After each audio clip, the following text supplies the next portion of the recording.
Praise the Lord. प्रभु यीशु मसीह के पवित्र नाम में आप सबको एक बार फिर से जय मसीह की। परमेश्वर पिता का हृदय से धन्यवाद करते हैं कि परमेश्वर ने फिर से अवसर दिया कि उसके वचन पर हम मनन करने पाते हैं। आइए प्रियो, हम सीखेंगे प्रार्थना के विषय में। परमेश्वर का वचन बताता है लूका 11 अध्याय के 5 से 13 पद तक। यहाँ पर हेडिंग है प्रार्थना के संबंध में यीशु की शिक्षा। यहाँ पर यीशु मसीह एक दृष्टांत के द्वारा लोगों से बातें करते हैं और कहते हैं कि आप में से ऐसा कौन व्यक्ति होगा कि उसका मित्र आधी रात में उससे बोले कि मुझे रोटी चाहिए, क्योंकि मेरे घर में मेरा एक यात्री आया है और मेरे पास उसे देने के लिए कुछ भी नहीं है। और अंदर से आवाज़ आए कि देख, अब तो द्वार भी बंद हो चुका है और मेरे बच्चे भी मेरे पास बिछौने पर सोए हुए हैं, तो मैं नहीं दे सकता। वो ऐसा कहने के बावजूद भी, चाहे मित्रता के कारण ना हो, पर फिर भी लज्जा के कारण उठकर उस मांगने वाले को रोटी देगा, क्योंकि वो मांग रहा है।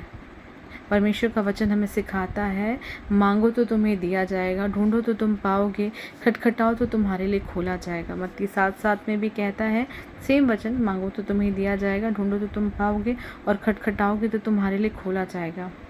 तो हम जब परमेश्वर का वचन आगे बताता है कि जो कोई मांगता है उसको मिलता है, जो कोई खोजता है वो पाता है, और जो खटखटाता है उसके लिए द्वार खोला जाता है। हालेलुया। परमेश्वर का वचन हमें बताता है कि मांगने वाले को मिलता है। आज हम क्या मांग रहे हैं परमेश्वर से? हम देखें कि हम परमेश्वर से अपने उद्धार की मांग कर रहे हैं कि नहीं, अपने छुटकारे की मांग कर रहे हैं कि नहीं, या फिर हम सिर्फ सांसारिक सुख सुविधाएं, घर, गाड़ी, बंगला, सोना चांदी, ऑर्नामेंट्स, ओहदा, रुतबा, पोजीशंस, सिर्फ यही मांग रहे हैं? क्या हम परमेश्वर से ये नहीं मांग रहे कि प्रभु हमें वो सामर्थ्य दे कि हम आपके वचन के अनुसार चलने में चौकसी करें? आपका वचन जो कहता है उसको बड़ी आज्ञाकारिता के साथ, विश्वास योग्यता के साथ हम मांगे और माने, सुने और उसके अनुसार चलें। हम क्या प्रभु से मांग रहे हैं, इस बात का हमको चेक करना है कि हम प्रभु से क्या मांग रहे हैं। क्या हम सिर्फ सुख सुविधाएं मांग रहे हैं? क्या हमने आज तक परमेश्वर से स्वर्गीय आशीषों की मांग की है? क्या हमने परमेश्वर से मांगा है कि प्रभु अपनी सामर्थ्य से हमें भर दे? परमेश्वर का वचन आगे बताता है कि ऐसा कौन सा पिता होगा जो अपने पुत्र को रोटी मांगे तो पत्थर दे, या मछली मांगे तो कुछ और डेंजरस चीज़ दे दे, या सांप बिच्छू दे दे, अंडा मांगे तो बिच्छू दे दे। तो जब हम बुरे होके अपने बच्चों को कोई बुरी चीज़ नहीं देते, अच्छी वस्तुएं देते, तो हमारा स्वर्गीय पिता तो सर्वशक्तिमान है, महान है, इतना दयालु है, हमसे इतना प्रेम किया कि हमें संसार में जीवन दिया, मनुष्य रूप में हमें जीवन दिया। उसने हमसे इतना प्रेम किया, तो हमें वो क्यों, आगे कहता है, तो स्वर्गीय पिता अपने मांगने वालों को पवित्र आत्मा क्यों ना देगा?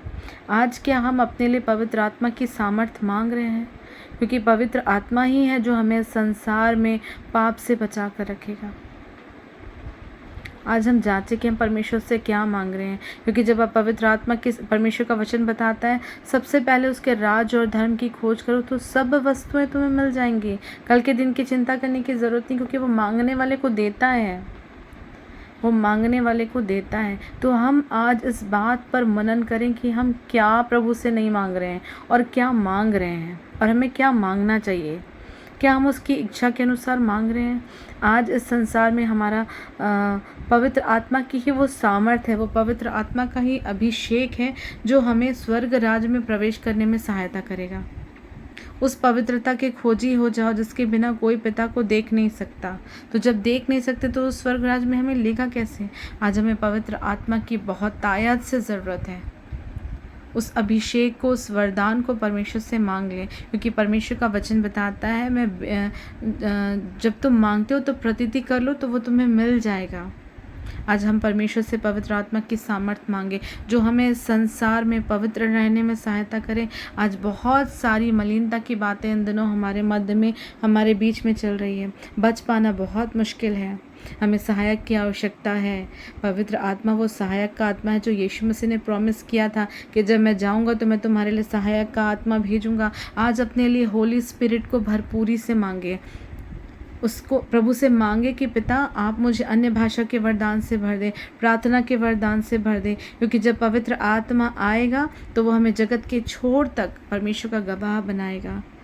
उन आश्चर्य कर्मों को जो प्रभु यीशु मसीह ने इज़राइलियों के मध्य में किए थे, वो हमारे मध्य में भी प्रतिदिन करने के लिए रेडी है। बट हम रेडी नहीं है कि हम परमेश्वर से क्या मांगे। आज हम खटखटाना नहीं चाहते, हम परमेश्वर के द्वार में बैठ के खटखटाना नहीं चाहते कि परमेश्वर द्वार को खोल दे कि हम अंदर उसके साथ प्रवेश कर सकें। और आज हम अपने बंद द्वार को खोलना नहीं चाहते हैं। वो तो बार बार खटखटा रहा है कि मन फिराओ मेरे पास आओ, मन फिराओ मेरे पास आओ, पर हम अपने मन को इतना कठोर करके रखें क्योंकि हमें इस संसार की बातें बहुत लुभावनी लगती हैं। इस संसार की बातें बहुत अट्रैक्टिव हैं जो हमें अपनी तरफ खींचती है और परमेश्वर से दूर करती है। इसलिए हमें ज़रूरत है कि हम अपने आप को हम्बल करें, परमेश्वर की हुजूरी में जाएं और मांगे, स्वर्गीय आशीषों को मांगे, पवित्र आत्मा को मांगे, परमेश्वर से बुद्धि ज्ञान और समझ की आत्मा को मांगे, जिससे हमें संसार के सदृश न बने और इस संसार की बातों से हम बचे रहें, ताकि उस पवित्रता को पा जाएं। उस पवित्र आत्मा की प्रेजेंस, जब वो पवित्र आत्मा हमारे अंदर आएगा तो वो बहुत सारे सामर्थ्य के काम हमारे अंदर करेगा, जिसके लिए हम अभी जो हमारे लिए असंभव सा जान पड़ता है, जो हमारे लिए कठिन सा जान पड़ता है, पवित्र आत्मा उन सारी बातों को सरल कर देगा।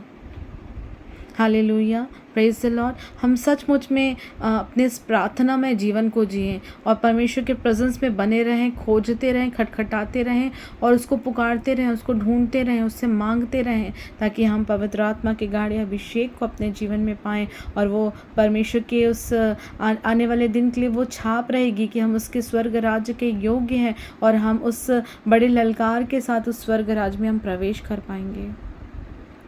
Praise the Lord. परमेश्वर पिता आप सबको तैयारी का जीवन दे। God bless you.